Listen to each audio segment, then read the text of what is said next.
Good afternoon, everyone. Welcome back to the new normal class of Mathematics 7. I am your teacher, Romel Palado. Before we are going to proceed to our topic, let us first have a sort of review of the past lesson entitled The Basic Ideas of Sets. What is a set? A set is a collection of well-defined objects. When we say well-defined, it is distinct. So in vernacular explanation, dili magbalik-balik ang elements. What is in the set? Everything in the set is called elements. When can we say that the sets are equal sets or equivalent sets? First and foremost, equal sets have the same number of cardinality as well as the same elements. If it is only the same number of cardinality, that is called equivalent sets. Next question, what is the difference between finite set and infinite set? Finite set, the cardinality is countable. Unlike in infinite set, it is not countable. What is a subset? We can say that the given set is a subset if and only if it can be found in the universal set. What are the methods of representing a set? The two methods of representing a set are first we have rooster method and the second one we have rule method. In rooster method, you are going to list all the elements, while in rule method, you have the choice if you are going to write it or not.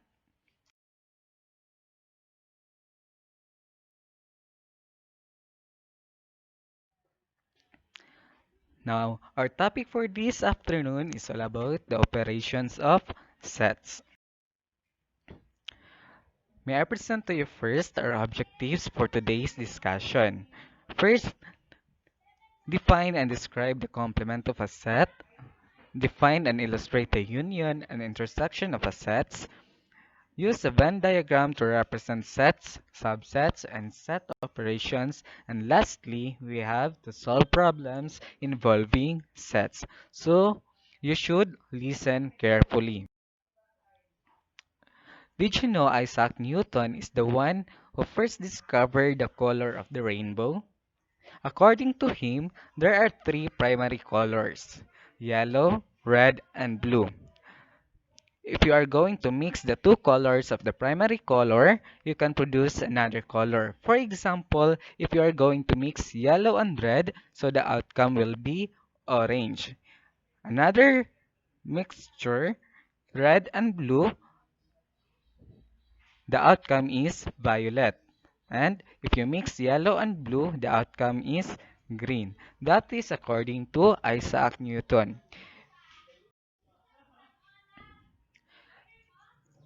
First operation is the complement of a set. Let A be a set such that all its elements are in the universal set U. The complement of A, also called the absolute complement of A, written as A complement, is the set whose elements are in U but not in A. Using the rule method, A complement is represented as A complement is equal to X is an element of U such that X is not an element of A. For example, we have if set U is equal to 1, 2, 3, 4, 5, 6, 7, 8, 9, and 10, and set A is equal to 1, 2, 3, 6, 9, 10, so find the complement of A. So the solution is the complement of A is the set of elements in U that are not in A. Thus, A complement is equal to 4, 5, 7, 8. In vernacular explanation, kung unsa ang wala sa A nga naa sa U, mauna ang A complement.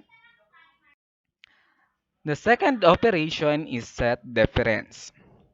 Let A and B be sets. The set difference A minus B is the set of all elements in A that are not in B. Thus, A minus B is equal to A intersect B complement. For example, let A and B be the sets given below. Find the following. For number 1, A minus B. For number 2, B minus A.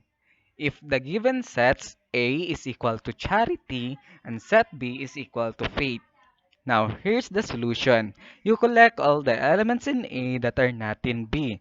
These are C, R, and Y. Thus, A minus B is equal to CRY. Number 2 solution. The set B minus A consists of all elements in B that are not in A. This element is F. Thus, B minus A is equal to set F or element F. Venn diagrams. Venn diagrams were introduced in 1880 by John Venn. He lived from 1834 to 1923. He is a British logician and philosopher in the study of sets. Venn diagrams are often used to visualize relationships and operations between sets. So, Venn diagram was introduced by John Venn, or John Venn is the one who discovered Venn diagrams in order to visualize the relationship of one person to another person or things to another things. We have intersection and union. To represent two sets, A and B, two overlapping circles are drawn inside a rectangle as shown in figure 1.6. The rectangular region represents the universal set U. The common region between the two circles represents A intersect B. The two overlapping circles show four regions, namely the region A intersect B, the yellow region, the green region, and the green outside the two circles. The yellow region represents the set A minus B, while the green region represents the set B minus A. If there is no element in common, then nothing is written in the region representing A intersect B. What if we have three overlapping circles? To represent three sets, A, B, and C, draw three overlapping circles as shown in figure 1.7. These representations of sets divide the area into 8 regions.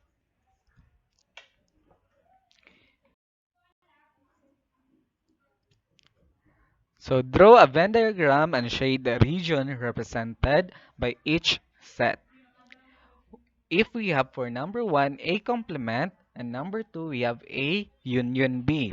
So here's the figure of 1. So that is A complement.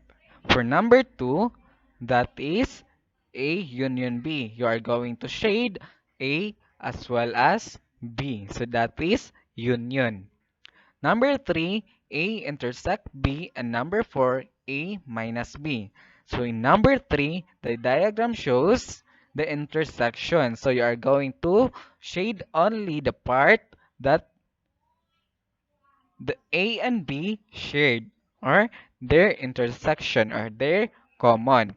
In number 4, that is A minus B. So you are only going to shade A, that minus B.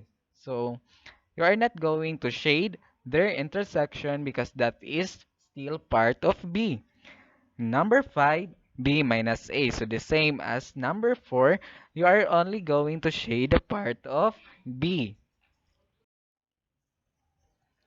Another example. Draw a Venn diagram with three overlapping circles representing sets A, B, and C. Shade the region representing each set. For number 1, that is B intersect C. For number 2, that is B intersect C minus A. So, here's the figure for number 1. You are going to shade the part that the common of B and C. For number 2, you are going to shade the part that is their common B and C. But still, we have to subtract the A. So you are going to select only the common of B and C minus A. Next, let the universal set U be given by U is equal to 1, 2, 3, 4, 6, 8, 9, 12, 18, and 24. Let A and B be the sets A is equal to 1, 2, 3, 4, 6, and 12. For B is equal to 1, 2, 3, and 6. Draw a Venn diagram with two overlapping circles representing A and B. Write each element of U in the region where it belongs. So, here's the diagram. So, the common of A and B are 1, 2, 3, and 6. So, kanang sobra sa A, ibutang na siya sa A. Then, kung unsa tong wala pa diha sa A ug B, ibutang sa gawa sa circle. Or kana siya nagrepresenter sa universal set. Recall that if A subset of B, then every element in set A is in set B. This relationship in a Venn diagram as shown in figure 1.8. So, we have the Venn diagram shows that A is a subset of B. So, ang A naa sa tunga sa B.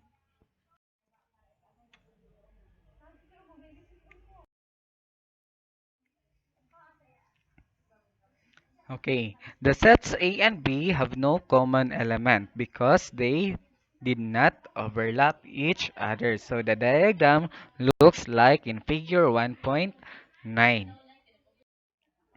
Now, let's apply your learning in the problem solving involving set. Anna and Beth have 54 common friends in social networking site. They have 360 friends altogether. If Beth has 260 friends in that site, how many friends does Anna have and who are not Beth's list? So, as you can see in the figure, we have the universal set and the two overlapping circles. A for Anna and B for Beth. So their intersection, that is 54 common friends. So that is their common friends. Since Beth has 260 friends, so you are going to subtract 260 minus 54. So that is 206. So that is Beth's friend that is not friend of Anna. So after that, since they have 360 friends altogether, you are going to add 206 plus 54, then subtract 360 minus 260, that is 120. So if you are going to add 120 plus 54 plus 206, so you should come up with 360 friends. Another example, in a certain high school, 100 grade 7 students were asked on what clubs they joined. Among them, 38 joined the math club, 35 joined the science club, 6 joined both math and English clubs, 6 joined both the science and English clubs, and 3 joined all the 3 clubs. So, here's the question. For number one, how many students join the math club only? Number two, how many students join math and science clubs but not the English club? For number three, how many students join the English club but not math or science club? For number four, how many students did not join any of the three clubs?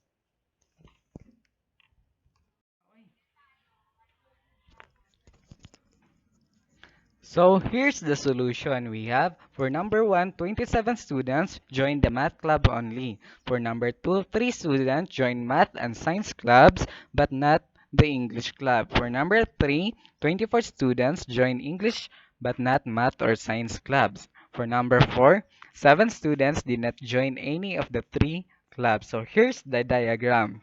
So for mathematics, we have 27, 3, 3, and 5. For English, that is 28,333. For science, 24,533. So there are 27 students who joined math clubs only. But there are 6 students who joined mathematics as well as English clubs. So there are also 8 students who joined mathematics as well as science club. But there are only 3 students who joined the 3 clubs. For English club, there are 28 students who only joined English clubs. But there are 6 students who joined mathematics as well as English club, as well as there are also 6 students who joined English club as well as science club. For science, there are only 24 students who joined science club, and there are 6 students who joined English and science club. Then there are 8 students who joined mathematics and science club. So here's the establishing. Fill in each blank with the correct word and symbol. So, for number 1, the set of all elements in the universal set that is not in the set A is called complement of A. It is denoted by the symbol A, then na ikudlit sa taas or A na isi sa taas. For number 2, given sets A and B, the blank of A and B is the set consisting of all elements in A or in B. So that is union. It denoted by the symbol U. For number 3, if you are given sets A and B, the blank of A and B is the set consisting of all elements common to both A and B. Since we are talking about the common, so that is intersection. It is denoted by the symbol baliktad nga U. For number 4, given sets A and B, the blank of B in A is the set consisting of all elements in A but not in B. So that is difference. It is denoted by the symbol subtraction. So unsa man symbol sa subtraction? That is dash or hyphen.